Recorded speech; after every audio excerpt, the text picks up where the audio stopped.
सो hey guys, आज जो है फिर हम ESG रोस्टर के बारे में कुछ बात करेंगे आपसे, कुछ इंपॉर्टेंट टॉपिक जो ये 2026 में जो है हम ESG रोस्टर परचेज़ करनी चाहिए या नहीं करनी चाहिए। अभी जो है आपका न्यू वेरिएंट 2024 टू 2026 का वेरिएंट आ चुका है and this is 2022 variant BS6 model ESG roster 335 cc। और आप देख रहे हैं कितना प्यारा ये इसका अभी जो है लुक दिख रहा है। देखो, मैं आपको इसका 360 एंगल से थोड़ा दिखा देता हूँ ये बाइक को। ये देखो अब कितना प्यारा है। मतलब अभी तक बाइक वॉश नहीं किया मैंने, मतलब जैसे का तैसा है। मैंने अभी तक इस पर कपड़ा तक भी नहीं डाला है। सो गाइज देखो, अब बाइक कुछ इस तरह दिखती है। कितना प्यारा दिख रहा है।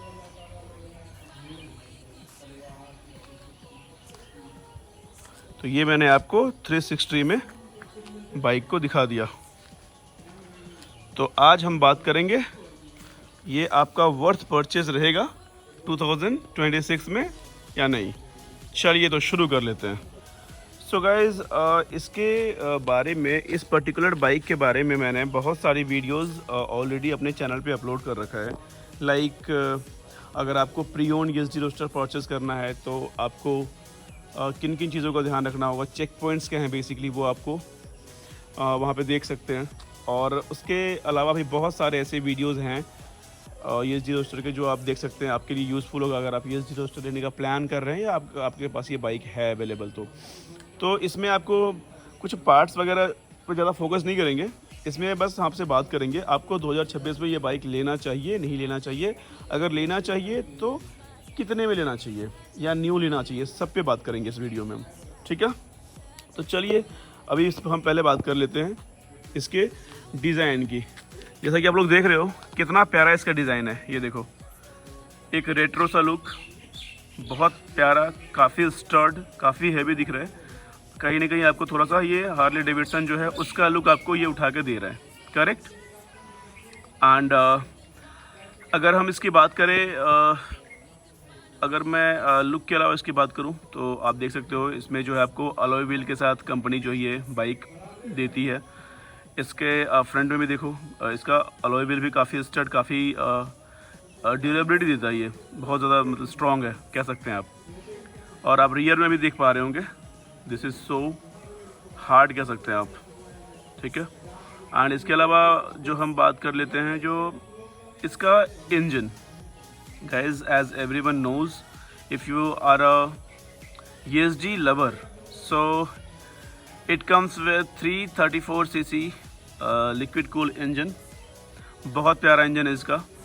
मतलब ये बाइक आपको एक तरह से बुलेट वाली फील देगी, एक तरह से आपको जो है स्पोर्ट बाइक वाली फील देगी, बिकॉज़ इसका इंजन काफ़ी रिलायबल कह सकते हैं। बहुत ज़्यादा बढ़िया इसका जो है स्मूथ इंजन है। आप अगर मान लो कोई टूर करते हो, अगर आप हाईवे पे जाते हो, कहीं आप हिल एरिया में जाते हो, तो एक्सपीरियंस इसका काफ़ी बढ़िया है इस बाइक का, ठीक है। और दूसरी बात, अगर आपके पास बजट है, तो मैं बिल्कुल बोलूँगा आप नया बाइक ले लो। अगर आपका बजट थोड़ा टाइट है तो फिर आप प्री ओन बाइक ले सकते हो, इसमें कोई तरह की दिक्कत नहीं है। कुछ चेक पॉइंट्स हैं जो आपको हमारे वीडियो में जाके देखना पड़ेगा, जो आपको ESG लेने से पहले क्या क्या चेक पॉइंट्स कवर होता है, क्या क्या चेक करना होता है, ठीक है। एंड गाइज, ये बाइक जो है ड्यूअल एग्जॉस्ट के साथ आती है, जैसा कि आप लोग देख पा रहे होंगे। This is like what I can say, ये लेफ़्ट साइड एग्जॉस्ट। एंड मैं आपको राइट साइड भी दिखा देता हूँ। ये देखो, यहाँ से आपको ड्यूअल दिख रहा होगा, ये ड्यूअल एग्जॉस्ट के साथ आता है। इसका आप राइट साइड का एग्जॉस्ट देख लो, तो ये थोड़ा सा ना अलग, मतलब हटके है ना, आपको एक अच्छा एक्सपीरियंस ज़रूर देगा। इसका रोड प्रेजेंस भी काफ़ी बढ़िया है, काफ़ी प्यारा रोड प्रेजेंस है। जब चलोगे, अगर आप लॉन्ग टूर पे जाओ या फिर आप सिटी में जाओ, तो आपको ज़्यादा प्रॉब्लम नहीं होगी। हाँ, थोड़ा सा कुछ कॉन्स भी है, उस पर भी हम बात कर लेंगे। ऐसा नहीं कि जो इसका पॉजिटिव है वही आपको बताने वाले हैं इसमें।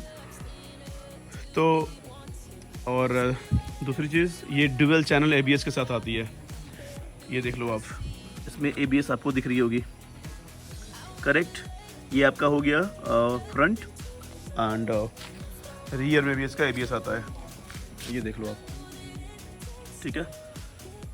एंड गाइस अगर मैं इसकी टायर साइज़ की बात कर लेता हूँ तो ये देख लो आप, टायर की साइज़ जो आ रही है यहाँ पे 130/80/17, ठीक है। ये इसका टायर साइज़ है। टायर इसका काफ़ी मोटा है जिससे कि आपको बढ़िया रोड प्रेजेंस मिलता है, ब्रेकिंग बढ़िया मिल जाता है इससे आपको, ये देख लो, ठीक है। अगर मैं फ्रंट की बात कर लूँ टायर साइज़ की, सो फ्रंट की टायर साइज़ आपको यहाँ पे कुछ इस तरह शो हो रहा होगा, 100/90 और फिर -18, ये जो है इसका फ्रंट का जो है टायर साइज़ है, ठीक है। एंड अब इसकी हम ब्रेकिंग की बात कर लेते हैं थोड़ा सा। देखो फ्रंट में तो आपको जो है इसका डिस्क है एंड ऑब्वियसली रियर में भी डिस्क ब्रेक है, बट ये जो आप देख रहे होगे BYBRE लिखा हुआ है, ठीक है। बाइबर का जो है ये आपको जो डिस्क मिल रहा है, करेक्ट, जो इसका ब्रेकिंग मिल रहा है, ये सुपर बाइक में जनरली यूज होता है। अगर आप चेक करना किसी नॉर्मल बाइक में आपको ये मिलेगा नहीं, without classic legend. Classic legend means ESG की कोई बाइक या जावा की बाइक।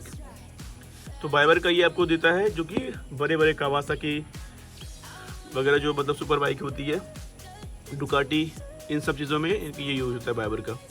तो ये एक प्लस पॉइंट है, आपको इस बजट रेंज में इतना बढ़िया चीज़ दे रहा है, तो इसके लिए तो थैंक फुल होना है ESG का, या क्लासिक लेजेंड जावा जिसको बोल सकते हैं आप। एंड अगर मैं इसके बात करूँ सीट कंफर्टेबिलिटी की, देखो मैं आपके सामने दिखाता हूँ, पहले आप देख लो। वैसे इसका जो है सीट में एक सपोर्ट दिया हुआ है, बैक रेस्ट। अगर मान लो आप फैमिली के साथ बैठते हो तो आपको कोई दिक्कत ना हो, आपकी फैमिली को परेशानी ना हो, कोई ओल्ड लेडी बैठ रही है वो गिरे नहीं, उसके लिए सपोर्ट दिया हुआ है। एंड अगर आप मान लो कभी लॉन्ग टूर करते हो तो उसमें भी ना आपको ज़्यादा पेन ना हो, वेस्ट पेन वगैरह, इसलिए भी ये काम करता है। अगर मैं इस सीट की कंफर्टेबिलिटी की बात कर लूँ तो देखो मैं अभी अपने फिंगर से प्रेस करूँगा, then you will easily know कि मतलब कितना ज़्यादा ये कंफर्टेबल है। देखो मैं इसको पुश कर रहा हूँ, मतलब कितना प्यारा है ये, देखो कितना कंफर्टेबल है, करेक्ट। तो सीट इसका ओके कह सकते हैं, बेटर देन रॉयल एनफील्ड मैं कह सकता हूँ इसको, क्योंकि I have royal Enfield also, तो मैं बिल्कुल बोल सकता हूँ जो इसका सीट बेस्ट है। हाँ, एंड नेक्स्ट अगर मैं इसके मीटर की बात कर लेता हूँ तो ये देखो इसका प्यारा सा जो है आपका डिजिटल मीटर। मैं इसको थोड़ा इग्निशन ऑन कर लेता हूँ, एक सेकंड रुक जाओ। चलो, जैसे आप इसको ऑन करोगे इग्निशन, पहले हाई से आपको वो एक इंडिकेटर, सॉरी आपको हाई करके आएगा स्क्रीन पे। देन उसके जो फंक्शंस हैं, जैसे मान लो गियर 1 2 3 4 5 जो भी आप लगाते हो, ये देखो गियर का सिंबल यहाँ पे है, कितना किलोमीटर रन हुआ है वो यहाँ शो हो रहा है, टाइम क्या है वो आपको शो हो रहा होगा, और फ्यूल का जो है यहाँ पे देख लो, मैं दिखा देता हूँ फिंगर से, फ्यूल का यहाँ पे देख लो, फ्यूल की लाइनिंग है, ये यहाँ से पता कर सकते हो आराम से आप। न्यूट्रल वो आपको शो हो रहा होगा, करेक्ट। फ्यूल कम है तो ये फ्यूल का लाइट है यहाँ पे, ABS की लाइट यहाँ पे आ रही है, देख लो आप, ठीक है। एंड जो हैंडल है इसका आप देख सकते हो, यहाँ पे ESG का लोगो है। ये हैंडल मैं आपको थोड़ा बता दूं, जो हैंडल कुछ इस तरह से ही आता है, बट मैंने हैंडल को मॉडिफाइड कर रखा है। मॉडिफाइड मतलब थोड़ा कंफर्टेबल मैंने बनाया है, तो मैंने इसमें जो है अलग हैंडल लगाया है। इसका एक और वेरिएंट आता है आपका ESG का स्क्रैम्बलर, तो हमने स्क्रैम्बलर की हैंडल इसमें लगाई है, जैसे कि आप देख सकते हो। And there is you know some switches, देखो यहाँ पे काफ़ी स्विचेस आपको दिख रहे होंगे, सबके अलग अलग वर्क है। मैं इसके बारे में डिटेल नहीं बताऊंगा आपको, क्योंकि ये सारा वीडियो मैंने बनाया हुआ है मेरे चैनल पे, जाओ आप वहाँ पे देख सकते हो, ठीक है। एंड बाकी और मैं क्या बताऊँ आपको, ये अगर मैं इसकी टैंक की बात कर रहा हूँ, पेट्रोल टैंक की, तो एग्जैक्ट तो नहीं बता सकता, बट यहाँ 13-14 लीटर का ये पेट्रोल टैंक इसका आता है, जहाँ तक मुझे याद है। तो ये काफ़ी है, इतना तो मतलब अगर आप कहीं जाते हो मान लो। हाँ, इसमें एक चीज़ कमी है, रिज़र्व नहीं मिलेगा, जैसे BS4 वगैरह में रिज़र्व मिल जाता है आपको, तो रिज़र्व का ऑप्शन नहीं मिलेगा इसमें, थोड़ा सा प्रॉब्लम है। एंड अगर मैं बात करूँ तो आप देख सकते हो कई जगह पे भी यहाँ पे ESG की ब्रांडिंग दी हुई है, आप देख लो यहाँ पे ESG की ब्रांडिंग है, आप यहाँ देख लो ESG की ब्रांडिंग है, आप यहाँ देख लो ESG की ब्रांडिंग है रोस्टर की। एंड गाइज ये देखो कितना प्यारा है इसका, मतलब जो ESG का लोगो होता है ना, ये इसका ब्रांडिंग दिया हुआ है। बाइक थोड़ी सी गंदी है तो आपको हो सकता है वो उतना प्यारा नहीं दिख रहा होगा। जब इसको आप साफ़ कर लोगे एंड अगर आप जो कोई और वीडियो ओपन करोगे मेरे प्रोफाइल में जाके, देन यू विल नो कि कितना प्यारा दिखता है ये, क्योंकि उसमें हमने ना बाइक को वॉश करवा के अच्छे से वीडियो बनाई है, ठीक है। एंड टैंक के अलावा जो है अगर मैं बात करूँ आपसे इसका लॉक का, हाँ अगर आप बुलेट चलाए हो पहले कभी, राइट, तो इसमें कुछ ऐसा ही बुलेट की तरह की है, जो आपका लॉक जो है अनलॉक बुलेट की तरह है। बट जब आप बाइक को स्टार्ट करते हो वो भी आपको साइड में ही मिलेगा, राइट साइड में ही। थोड़ा सा मैं आपको दिखा देता हूँ। जैसे मान लो ये बाइक है, यहाँ पे आपको फ्रंट में कहीं पे भी की पुश करने का ऑप्शन नहीं होगा, की लगाने का ऑप्शन कहीं पे नहीं होगा, देखो नहीं है। अब इसके हम राइट साइड में आते हैं। राइट साइड में आप देख लो, ये आपको दिख रहा होगा, ये है आपका मेन स्विच। यहाँ आप की को प्रेस करोगे, की लगाओगे, देखो मैं दिखाता हूँ आपको। यहाँ लगाया, इसको घुमाया यहाँ पे, यहाँ से बाइक होगी स्टार्ट, ये देख लो, ओके। एंड अगर इसको मुझे लॉक करना पड़ेगा तो लॉक करने में भी जो इसका सेम चीज़ है, देखो जहाँ स्टार्ट होती है उसके जस्ट बगल में देखो, जैसे बुलेट में आप लॉक करते हो ना, एनफील्ड की जैसे क्लासिक है, इलेक्ट्रा है, स्टैंडर्ड है, सेम लॉक का सिस्टम यही है। और बट डिफरेंट क्या है बुलेट से, जो इसका जब आप इग्निशन वगैरह ऑन करते हो तो उसका वो भी उसके जस्ट बगल में है, फ्रंट में आपको वो नहीं मिलता है, ठीक है। सो अब मैं इसका ना सस्पेंशन के बारे में थोड़ा बात कर लेता हूँ, जो इसका सॉकर है इसके बारे में बात करता हूँ। तो ये जो है आपको टेलीस्कोपिक फ्रंट जो है फॉक्स के साथ जो है ये आता है, देख लो आप, कि अगर आपको अच्छे से ये शो हो रहा हो, चलो मैं थोड़ा डिटेलिंग में दिखा देता हूँ। ये आपको शो हो रहा होगा, राइट, सॉकर इसका। तो इसमें क्या है, देखो फ्रंट सस्पेंशन का सेटअप थोड़ा स्पोर्टी साइड पे है, राइट। ऑन ब्रेकिंग के टाइम में जो बाइक ज़्यादा मतलब क्या कहते हैं डाइव नहीं करती, मतलब स्किप नहीं करती, ये एक प्लस पॉइंट है इस बाइक में। इसलिए आपको एक बढ़िया कॉन्फिडेंस मिलता है जब भी आप बाइक को चलाते हो। एंड अगर मैं रियर सस्पेंशन की बात कर लूँ, चलो मैं ये पहले इसको दिखा दूँ आपको, एंड इस साइड भी अगर मैं रियर सस्पेंशन की बात कर लूँ तो ये आता है आपका ट्विन रियर शॉक एब्जॉर्बर्स बोलते हैं इसको, आपको पता होगा, जो अगर आप बाइक वगैरह अगर कोई रखे होंगे तो आप लोगों को पता होगा इसके बारे में। एंड ये जो है रियर सस्पेंशन बेसिकली ये जो है एडजस्टेबल होता है, इसको आप अपने अकॉर्डिंग एडजस्ट भी कर सकते हो, ठीक है। मतलब ये हुआ, जो अगर आप कहीं राइड कर रहे हो, कहीं पे आप ऑफ राइड कहीं या मान लो लंबा टूर कर रहे हो, तो इसको आप अपने अकॉर्डिंग जो है लगेज के हिसाब से सेटिंग बदल सकते हो, ठीक है। हाईवे पे बाइक बहुत स्टेबल है जैसा मैंने आपको बताया है, एंड कॉर्नर में बहुत ज़्यादा बाइक क्या होता है ऐसे अच्छी होती है बट कॉर्नर वगैरह में थोड़ा धोखा देती है, बट कॉर्नर में भी ये बहुत बढ़िया है। ये आपको अगर आप कहीं बाइक पे मान लो चल रहे हो, सडनली अगर आपको टर्न लेनी है तो उस टाइम में भी आपको बिल्कुल ये निराश नहीं करेगी। एंड काफ़ी बढ़िया इसका परफॉर्मेंस है, ओके।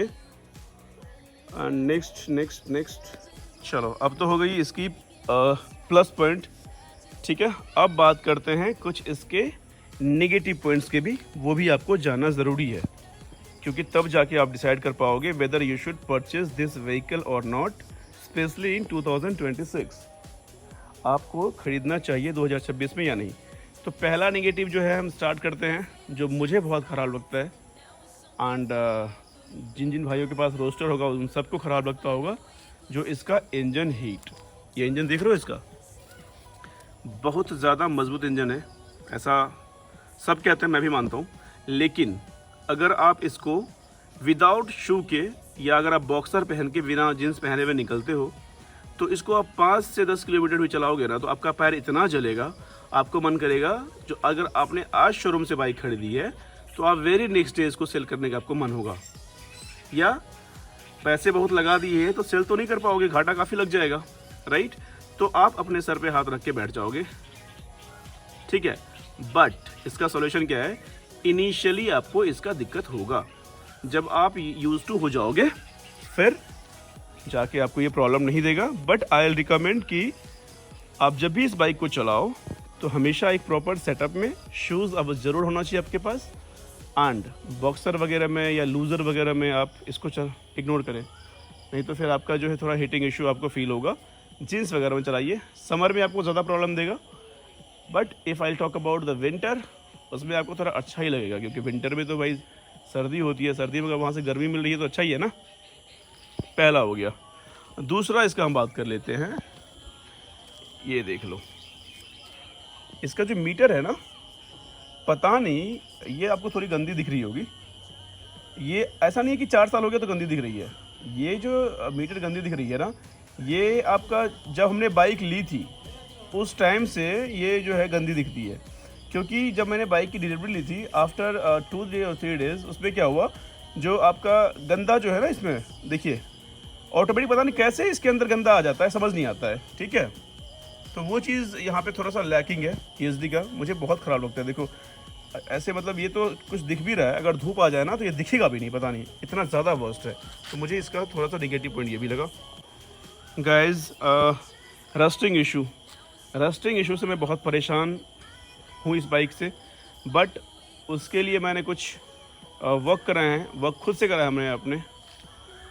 ये देख रहे हो आप साइलेंसर वगैरह, इसका मतलब लोहा का जितना पार्ट है ना बाइक में, उसमें आपका रस्टिंग बहुत ज़्यादा लगता है। स्पेशली अगर आप इसको वॉश कराते हो और अच्छे से मतलब कपड़े से साफ़ नहीं करते हो, या अगर आप कहीं कराते हो वॉश, कपड़े से साफ़ होता नहीं है, तो आपको यहाँ पर रस्टिंग बहुत ज़्यादा नज़र आएगा। इसमें बहुत ज़्यादा रस्टिंग लग गया था, बट इसको मैंने आपको जो एक इसका ना एक स्प्रे आता है, कलर्ड स्प्रे आता है, तो वो मैंने परचेज़ किया, और जहाँ जहाँ रस्टिंग आ रहा था वहाँ मैंने इसको अच्छे से कवर अप किया उस स्प्रे से। तो थोड़ा सा वो सही दिख रहा है, बट उस स्प्रे का जो है ना लाइफ बहुत नहीं है, 6 मंथ्स 7 मंथ्स, हार्डली 1 ईयर, अगर आप बहुत कम बाइक चलाते हो तो ये चीज़ थोड़ा सा यहाँ पे मिसिंग है। जो भाई इतनी महंगी बाइक कोई ले रहा है, रस्टिंग कैसे लग जा रहा है, करेक्ट। और बाकी अगर मैं बात करूँ तो ये जो है बैक रेस्ट, ये भी थोड़ा सा प्रॉब्लम वाली बात है, क्योंकि इसकी सीट ना बहुत ब्रॉड नहीं है, काफ़ी लंबी भी नहीं है। तो इसमें क्या होता है, जो अगर आप फैमिली हो, मान लो आप एक मैरिड पर्सन हो, आपके किड है एक, तो हस्बैंड वाइफ तो बैठ जाओगे, कोई दिक्कत नहीं है।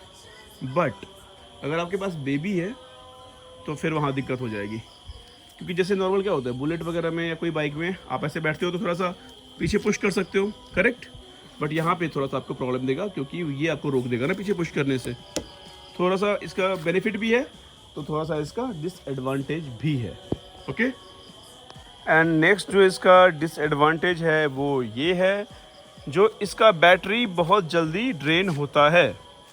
इसकी बैटरी हमने चेंज करा ली है, अभी तक ये दूसरी बार है जो हमने इसकी बैटरी चेंज करवाई है। बट इसको अगर 2 से 3 दिन नहीं चलाओगे ना, 4 दिन, तो फिर ये स्टार्ट नहीं होगी। तो फिर वही है, जैसे ट्रैक्टर को स्टार्ट करते हो ना धक्के मार के, फिर स्टार्ट हो जाएगी, फिर इसको चला लो आप 10 किलोमीटर 5 किलोमीटर, फिर ये 3-4 दिन आराम से रह जाएगी। तो थोड़ा सा आई डोंट नो कि मतलब ये प्रॉब्लम मेरे साथ हो रहा है या सारे रोस्टर भाइयों के साथ हो रहा है।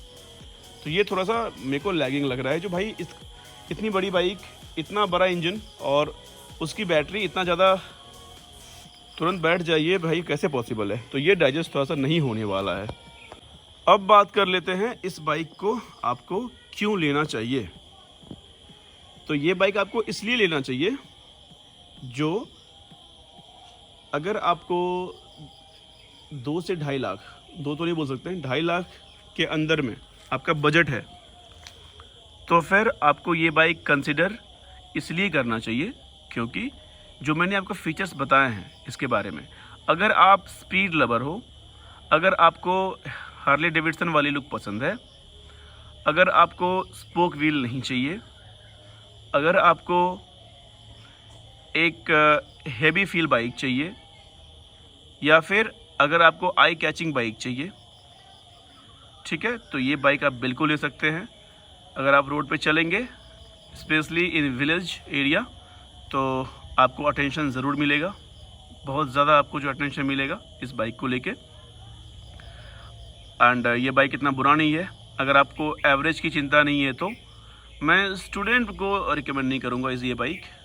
स्टूडेंट मतलब अगर कोई +2 का बंदा है जो पहली बाइक ख़रीदना चाह रहा है, तो आई विल नेवर रिकमेंड कि भाई ये बाइक मत लो, क्योंकि तुम्हें एवरेज की ज़रूरत होगी और ये तुम्हारे लिए नहीं है। अगर आप वर्किंग प्रोफेशनल हैं, राइडर हैं, तो एवरेज आपके लिए उतना मैटर नहीं करता है। तो मैं बोलूँगा भाई इससे बढ़िया बाइक आपके लिए इस बजट में नहीं है कोई। हाँ, एक और चीज़, सर्विस का बिल्कुल ध्यान थोड़ा सा रखना। अगर आप जिस भी एरिया से हो, जिस भी शहर से हो, आपके आसपास ESD के सर्विस सेंटर है, फिर ही ये बाइक को लेना। अगर सर्विस सेंटर अवेलेबल नहीं है और वहाँ आप नहीं पहुँच सकते, बहुत दूर है, तो प्लीज़ ये बाइक को आप इग्नोर कर देना, मत लेना, क्योंकि इस बाइक की सर्विस लोकल बंदा नहीं कर सकता। समझो इस चीज़ को। अगर वो कर भी देगा ना, तो उसको नर्क बना देगा आपका बाइक को। तो प्लीज़ एज अ ऑनर मैं आपको रिक्वेस्ट करता हूँ, अगर आपके पास सर्विस सेंटर अवेलेबिलिटी हो, फिर ये बाइक लेना। तब तो मैं बिल्कुल बोलूँगा बाइक ले लो, मुझे मिठाई भी खिला दो। बट अगर सर्विस स्टेशन आपके आसपास नहीं है, प्लीज़ इग्नोर कर देना, पैसे बचा लेना भाई अपनी। ठीक है, अब बात कर लेते हैं, आपको नया लेना चाहिए या प्री ओन लेना चाहिए। देखो, नया तो नया होता है, सबको पता है ये चीज़। तो अगर आपका बजट है तो नया ले लो, अगर बजट नहीं है तो प्री ओन बाइक बिल्कुल परचेज़ कर लेना, ये कोई दिक्कत नहीं है। हाँ, थोड़ा देख लेना कम चली हो, सर्विस वगैरह टाइम टू टाइम हुई है, सर्विस हिस्ट्री वगैरह चेक कर लेना, बाइक में ज़्यादा कोई एक्सीडेंटल इशू ना हो, कोई मेजर पार्ट्स वगैरह चेंज ना हो, इंजन बढ़िया होना चाहिए, ये सब चेंज थोड़ा चेक कर लेना। और अगर प्री ओन्ड अगर आप मान लो कस्टमर हो, लेना चाह रहे हो, तो आप मेरा वीडियो जाके देख लेना, जो ESD लेने से पहले क्या क्या आपको चेक पॉइंट्स देखने हैं, आपके लिए ईजी हो जाएगा, फिर आराम से परचेज़ कर सकते हो। तो मोरल ऑफ द स्टोरी आप समझते हैं। अगर मेरे से पूछो तो मैंने आपको क्लियरली बता दिया है किसको लेना चाहिए, किसको नहीं लेना चाहिए। आप जाओ, बाइक लो, मौज करो।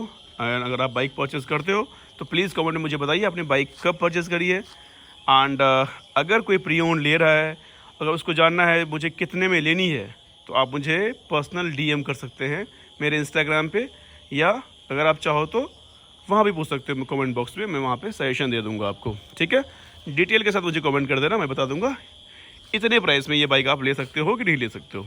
ठीक है, तो गाइज़ अब जो है आज के लिए जो है बहुत ज़्यादा तो हो गया है, हमको लगता है वीडियो काफ़ी लेंदी हो गया है, तो इसको अब यही रोक लेते हैं। ठीक है, नेक्स्ट वीडियो में आपसे मिलेंगे बहुत जल्दी, तब तक के लिए टाटा बाय बाय। चैनल को सब्सक्राइब कर देना यार, डेली बोलना पड़ता है। Thank you, love you all.